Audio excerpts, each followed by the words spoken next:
Well, first of all, Mike, let's start with the name of the band. Okay.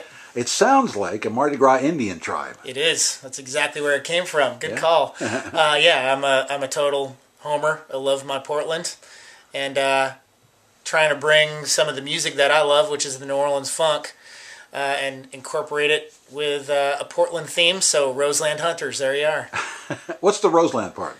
Well, I think that we were trying to put a geographical, sort of hitch to it, and Roseland Ballroom and the Rose City, and it has a nice lyrical ring to it. Yeah, and it has the same scan as Ninth Ward Hunters. Absolutely, and that's the Ninth Ward Hunters. That's where I got the Hunters that's from. What I thought. All right, you're in, dude. Yeah.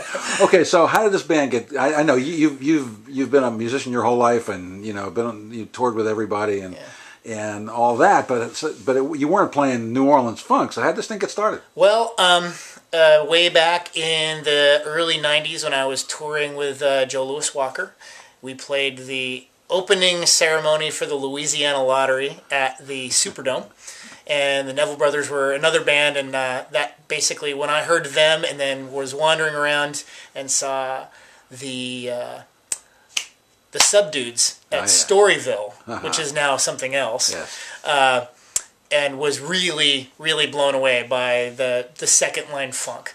And that's how the New Orleans thing really started hooking me when I was playing blues. So about, 5 or 6 years later, I had met and maintained friendships with particularly Nick Daniels, who was at the time the bass player for the Neville Brothers, who he introduced me to Willie Green, who was the drummer for the Nevilles, and they agreed to do my record with me, and I cut a record with them, and had some decent success, and was completely hooked from that point on to most things New Orleans. Bounced around the country a few times, landed in Portland by 2004, and sort of had backed out of the music business, and but still maintained a love. My father's a music teacher, and still have a lot of connections to, I got a house full of guitars, so I'm playing all the time. And one thing led to another, and I lucked out and hooked up with Damien Erskine and Reinhard Mells, and that's just about as good a rhythm section as you can come across. And did a couple of gigs in St. John's mostly, which is my neighborhood, which I love dearly. So we would go into a funky little bar and pull out some basically world-class music and had a great time doing it. And to their credit, Damien and Reinhard harassed me endlessly for being lazy. And finally, in the last 6 months or so, we started taking it pretty seriously and getting some good attention, and we're going to have some more recording coming down the pike. We have Nick Daniels and Nikki Glaspie from Dumps the Funk coming into town this spring to cut a new project with us, as well as, and I've been told I have to do this, Brian Foxworth. There you go. And John Mazzacco. And let's see, we got Craig Stevenson and Chris Phillips. A lot of really good talent. Also Daniel Lamb, who is a March 4th guy. We're going to have some great horn players coming up and filling some spots. So very excited about the project we have going. And we have a residency every Tuesday night in March at the Goodfoot, and then a residency every Monday night in May at the White Eagle. So things are moving really well. And I should mention the gig at Slab Town this Thursday. And also the Alberta Rose Theater New Orleans party on the 12th. So things are coming together, and there's a lot of good things happening right now. All right, so let me ask you this. As a guitar player in a New Orleans funk band, how do you not play Leo Nocentelli licks? That is an impossible question to answer. Leo's amazing. Finding the beauty and the simplicity of his really nasty little lines, and learning how to play 1 and 2 string parts and keep them consistent and keep them on the right place on the beat.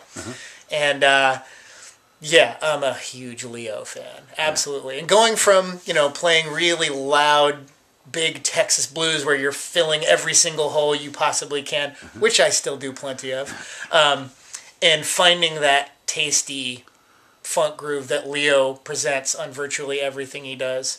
I don't try not to sound like Leo Nocentelli. The more I can sound like him, the better off I am. So. And the better off everybody is. Absolutely, it makes everybody happy. It does. So you're not playing blues anymore? Well, I do. I occasionally play in a little quartet called the Bridgetown Benders. They're a lot of fun. I really get to take out my Texas and Chicago blues roots out and wave them around, have some fun. I started as a blues player in North Beach in San Francisco. I got to play many, many gigs with Johnny Nitro and many with Tommy Castro. So my roots in that sort of gut bucket Texas West Coast big loud blues is still very strong in me, but I am very thoroughly drawn and going to stay in the New Orleans thing as far as I can tell anyway.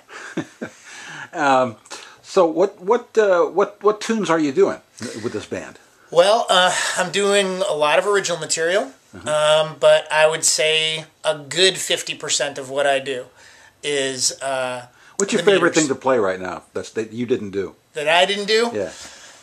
People Say is just the nastiest, most complex and glee-inducing song ever. It makes people get off the chair and dance. It's an amazing Have I Got a Right to Live?